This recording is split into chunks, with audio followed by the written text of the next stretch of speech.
Discuss an act regarding contract with Freese and Nichols Inc. to update the Master Thoroughfare Plan and all related issues. Commissioner Lichty. Thank you, Judge. We have discussed this a couple different times. It was a topic of one of our workshops, I think on October 29th. We've been through it. We were presented at our last time we discussed it with a professional services agreement. There were changes made from what you saw the last time, and it was when we received the revised version based upon our workshop, we circulated it to multiple people within the county, the auditor, our road consultant, ITS, circulated it to the district attorney's office, Craig Stoddard over there. The engineer looked at it. We got comments from multiple sources, passed those along. All of our comments, I believe all of our comments except maybe one were made. We've had a couple conversations with them to work through the final language. You received with your packet initially, there was a version that had 2 subsequent changes to it.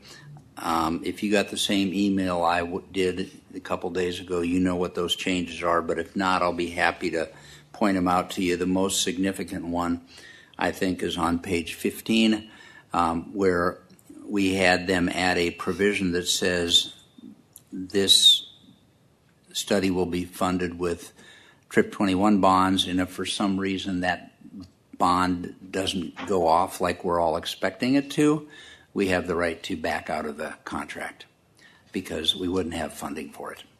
Other than that, I'll take any questions you have. We've discussed the contract. When he was here last time, there were some issues about price. If you look on page 16 of 17, I asked him, if you'll remember in that meeting, to get it down to $400,000. We ended up rounding it up at $408,775, so we got real close. We had to add some things in that he was actually right at 400 and change, and we added a couple things in that bumped it a little bit, but 408,775, so it's right in the range we talked about.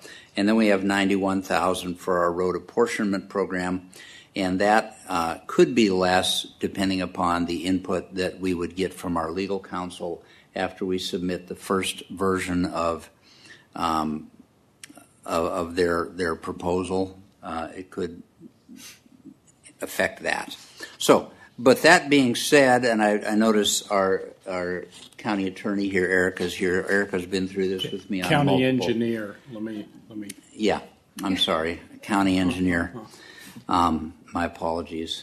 Didn't mean to slander you in such a way. But anyway, Erica is here, and she's been through multiple conversations on this. I don't know if you want to add anything, Erica, at this point. She says, no, I'll take any questions you want. I'm recommending we approve this and get going with it. Just one final note. It's not to be signed. You notice the date underneath his signature is January 2. For whatever reason, they did not want to sign this prior to January, which is fine with me, so it'll start to be effective. Oh, although I noted his date is January 2, 2025. I just noticed that. So I'm going to make it a 6 on mine, but when you, Meredith, when you get this circulated, would you change the date on his to 2026 if it's approved? Perfect. I have a question and a comment, and I don't know if you have the answer to it, but back on page 16, I'm really focused in on the apportionment program. And my question is, and it's okay if you don't know the answer to this, does that have to wait until phase 2, or can that run concurrently with phase 1? It can run concurrently, but probably not immediately. but it can run concurrently. Okay, so we don't yes, have and to that's the wait plan. to No, we get do- the we do thoroughfare not. plan. Okay. We do, and I've emphasized to him, and I know you all feel the same way, the importance of getting this done. If you read through this, part of what they do is, as a part of that, if we get their methodology approved, they will then work with us on modifications to our subdivision regulations to make sure they're all in compliance. And so, yeah, no, this is something we got to get going on ASAP. Got it. That's the only question I have. Any further questions? I have a couple of questions too.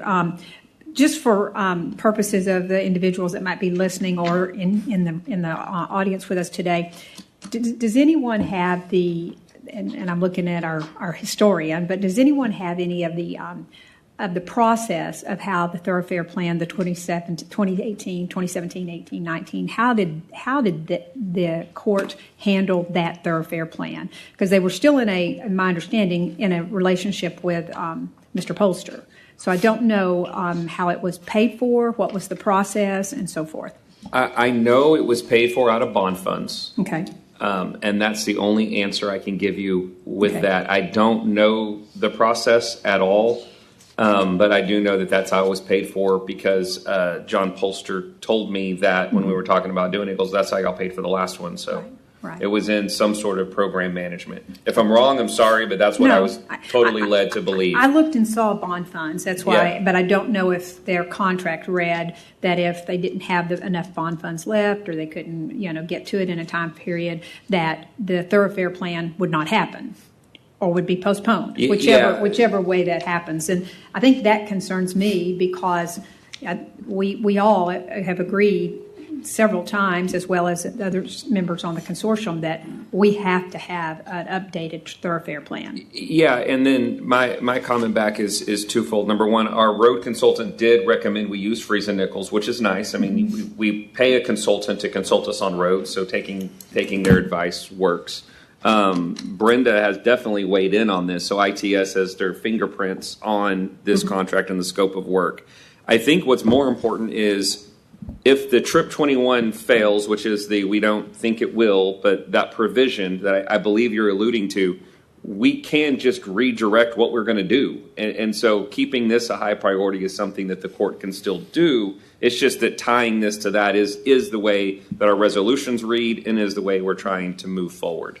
Yeah, I think it's highly unlikely that anything's going to go wrong with the bonding. I don't have really any concerns over that unless there's something I don't know that's been told to somebody. I don't have any concerns with that. And I think all that language allows us to do is take it up again as a court and modify it if we need to. So it doesn't mean it goes away forever. It means we can, if for some outside chance something happens with the bond, then we can pick it up again and modify how we see it.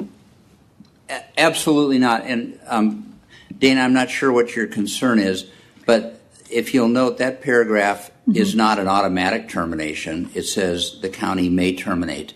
And that's just because we're all planning to pay for this with bond funds. And I included, when I sent him that paragraph, I included a month and a half after we expect the bonds to be issued for us to make that decision. So I would think, again, for everyone listening, I certainly don't expect any problem issuing bonds. It would be a big surprise. But at the same time, from a planning standpoint, we've got to be able to pay for this. And I wanted to make sure that the contractor was aware and that we had our contingency built in. So if something does go wrong,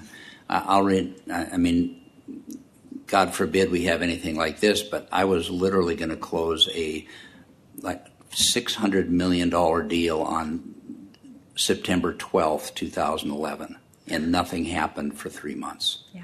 So we just don't know, and so I included that language just as a protection, certainly not because I anticipate any problems and not because I want to terminate this, and my guess is it'll be a paragraph that we've just spent more time talking about than was necessary. Perfect. That'd be my guess. Thank you.